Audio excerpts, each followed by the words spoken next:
Salut à tous, alors pour ma première vidéo, j'ai décidé de critiquer le film Visage Village réalisé en collaboration entre Agnès Varda et JR. Donc pour commencer, on va essayer de décrypter le parcours de ces deux personnages atypiques. Alors Agnès Varda, elle, est une photographe, réalisatrice de cinéma, scénariste et plasticienne française. Elle est née en 1928. Elle fait partie des réalisateurs de la Nouvelle Vague. C'est en 1955 qu'elle réalise son premier long métrage, La Pointe Courte, qu'elle a tourné sur ses terres d'enfance, c'est-à-dire à Sète avec Philippe Noiret et Sylvia Montfort. Toutefois, c'est avec son deuxième film, Cléo de 5 à 7, qu'Agnès Varda s'impose comme LA figure féminine de la Nouvelle Vague. Depuis, elle a su se construire une carrière en passant tantôt de la photographie à son travail de plasticienne et son métier de cinéaste. C'est donc après avoir reçu le César du meilleur documentaire en 2008 pour Les plages d'Agnès, qu'Agnès Varda repart sillonner les routes de France presque 10 ans plus tard avec comme nouveau compagnon JR. Elle va donc encore une fois pouvoir observer les paysages de notre cher pays et s'intéresser à ses habitants grâce à la photographie. JR quant à lui est né en 1983. C'est un artiste français très connu pour ses immenses collages photographiques en noir et blanc aux quatre coins de la planète, sur des ponts, des immeubles, en tout cas des lieux publics. Il a notamment réussi à faire disparaître la pyramide du Louvre en 2016. Et oui, sa galerie est très vaste et n'a pas de limite. Son but est de sensibiliser tout le monde à l'art. En exposant dans la rue, chaque passant peut donc admirer ses œuvres monumentales. Ses modèles sont souvent des inconnus. Néanmoins, lui, il désire rester dans l'anonymat et refuse de quitter son chapeau et ses lunettes de soleil. C'est après avoir trouvé un appareil photo en 2001 dans le métro qu'il décide de réaliser ses œuvres titanesques. Visage Village est l'occasion pour lui d'étendre un peu plus ses galeries et de les amener dans les cinémas. Chaque spectateur peut donc à travers cette rencontre insolite observer la construction de son travail. Mais comment ces deux personnages, qui semblent venir d'univers si différents, ont eu l'idée de faire un film ensemble? Eh bien c'est très simple. Lorsqu'Agnès et JR se sont rencontrés en 2015, ils ont aussitôt eu envie de travailler ensemble, tourner un film en France, loin des villes, avec le camion photographique de JR. D'ailleurs, leur rencontre a été très rapide, puisque JR un jour a été visiter la galerie d'Agnès, le lendemain Agnès a été visiter la galerie de JR, et le surlendemain, ils ont commencé à faire le film. C'est alors que l'aventure de Visage Village a commencé. Visage Village est sorti le 28 juin 2017. Il a remporté l'Œil d'Or du meilleur documentaire au Festival de Cannes. Durant ce film, Agnès et JR ont mis leurs talents en commun. L'un a choisi le cinéma et l'autre de créer des galeries de photographie en plein air.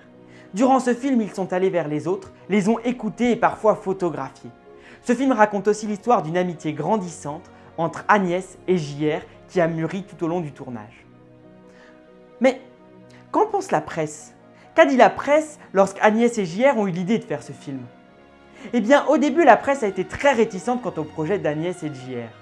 Celle-ci a eu peur que leur film soit une simple bande autopromotionnelle vouée à mettre leur travail en avant, comme le dit Le Monde. Cependant, dès sa sortie en salle, il va faire l'unanimité et elle va donc l'encenser. Il a d'ailleurs reçu une ovation lors de sa présentation au Festival de Cannes.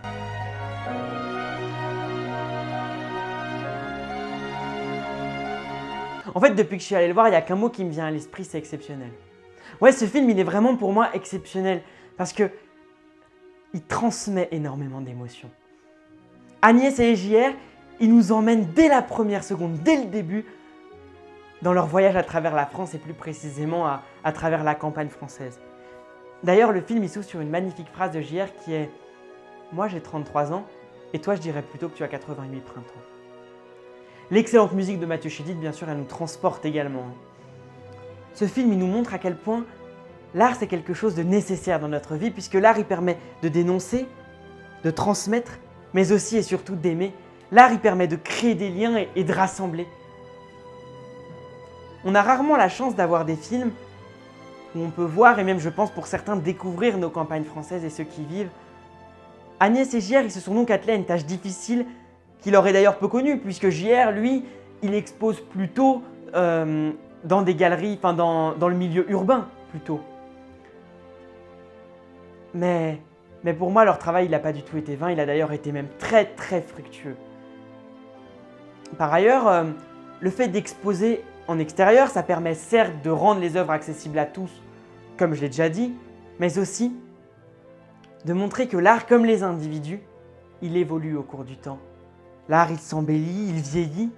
Pour moi, l'art, il ne reste pas figé. L'art, il a besoin de cette évolution.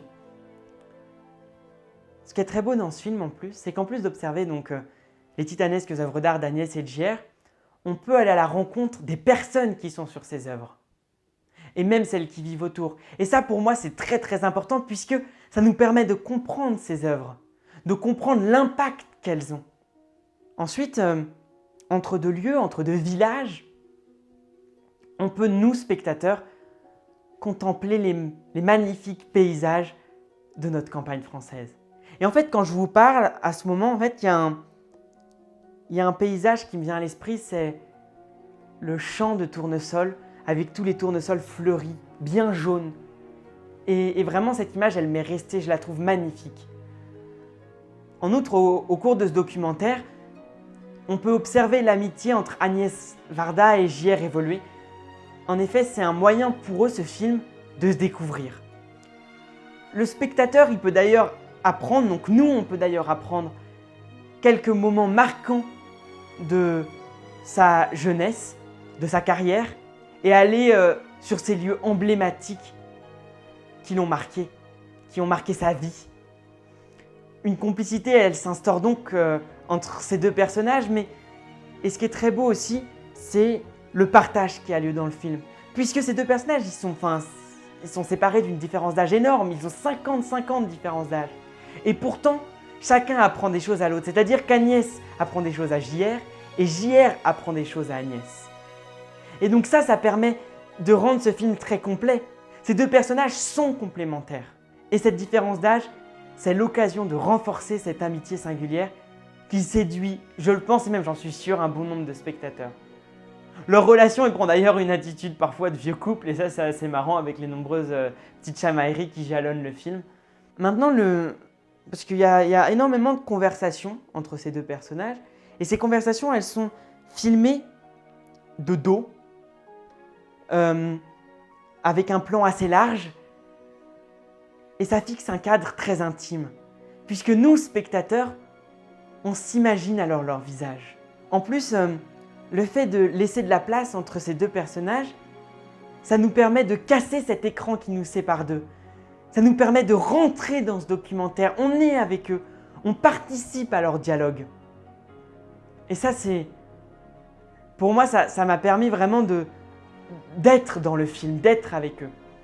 Enfin, dans ce film, il y a une question qui nous tiraille tout le long, c'est: est-ce que JR va accepter d'enlever ses lunettes de soleil qui énervent tant Agnès, qu'il compare d'ailleurs à plusieurs reprises à Jean-Luc Godard?